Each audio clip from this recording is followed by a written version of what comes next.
Darren Rovell with Collect TV here with Ryan Hoge, who's the president of PSA. Thanks for joining us. Hey, Darren, always good to see you. Good to see you. It is ridiculously busy down in the grading area over there. I came here, and on Thursday, I was so scared when they all of a sudden said they were going to let people in 30 minutes earlier that I was typing like Kermit the Frog trying to get my submission in, knowing the crowds. I mean, it seems like each year you put it to a level, prices raise again, that like it's not going to be hysteria, and it doesn't work. It doesn't. We have finite capacity with the team members and the equipment and materials that we bring here. So we try to get it just right on the pricing to make sure we can meet the demand. And you failed again. We usually fail. But this year is exceptionally busy relative to what we've seen the last 5 years.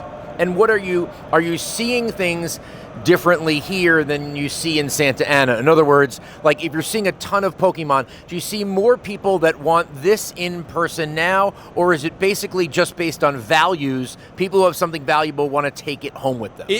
A lot of it is based on value. Our lowest price grading level to do on-site at the show is $149. So the card's got to be more valuable, right, or the items got to be more valuable for that to make financial sense. We are allowing people to drop off submissions though that we're calling post-show grading. So we'll take it back with us to Santa Ana and then ship it to you when it's complete. But yeah, the mix of what we're seeing. And for that, you have a Boeing 747 that will have no people in it? Basically. We're borrowing an Air Prime from Amazon to fill it up. But no, we're seeing a mix of, there's some Pokemon cards, probably a little lighter than what we normally see. We're seeing a lot of high dollar sports across all the different sports, vintage, modern. We're seeing a lot of non-sports. We've seen a lot of Disney cards that we've been grading, which is pretty fun. And then really cool tickets. And we started taking magazines too this year, so that's fun.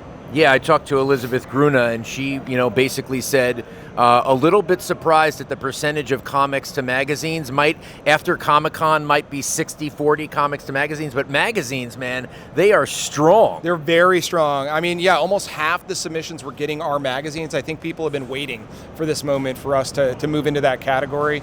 And then we're going to be adding dual support, so autograph magazines later this fall. So that'll be another reason to get them into us. Yeah, those slabs look amazing, and I always think people are looking for new markets. I got into the VHS market. Yep. I thought that some of it had the complexity that the video game market had. The video game market dealt with that complexity. The VHS market didn't.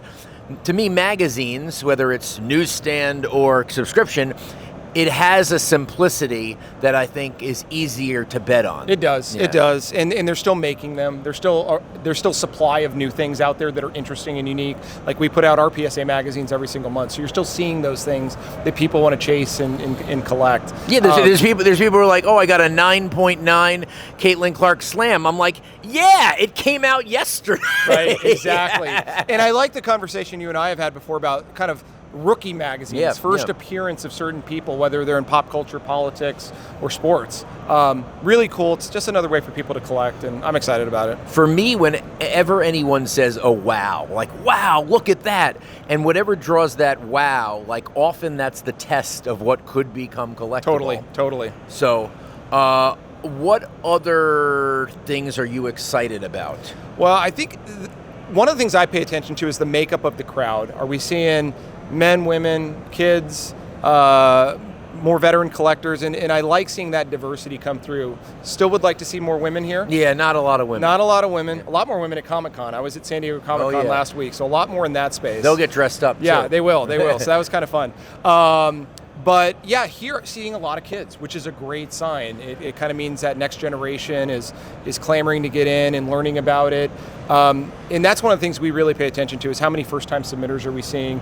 A lot of the efforts we've been doing the last couple of years have been to do more in-person events, doing more retail partnerships, allowing us to get closer to the customer and lower those barriers. So that's something we pay a lot of attention to. And I understand why you have a relative high attrition rate on first-time submitters or a cart abandonment, whatever you call it. You're now offering, I see you could do the self one, or you're now offering a little bit more guided submission. Oh, the assisted, the assisted submission. Yeah, how about that? That was designed really for a lot of these novice collectors coming in, where it can be overwhelming. What service Very do I pick? Do I overwhelming. want an autograph or not? What does this mean? So this is more of a guided tour to kind of walk you through it, tell us what you got, and then we can recommend different things for you to select to submit it under. Is there a difference between someone who submits through PSA and then someone who brings it to someone who submits through PSA? In other words, like, is there a added value for you to get 11-year-old Ryan Rovell to figure out how to submit versus bringing it to the card store to then submit to PSA? Would he become more of a submitter if he did it himself versus lugging it to a card store? You get the benefits of using, say, the PSA mobile app, getting updates on your order status if you're submitting directly, but there's benefits to working with one of our partners as well.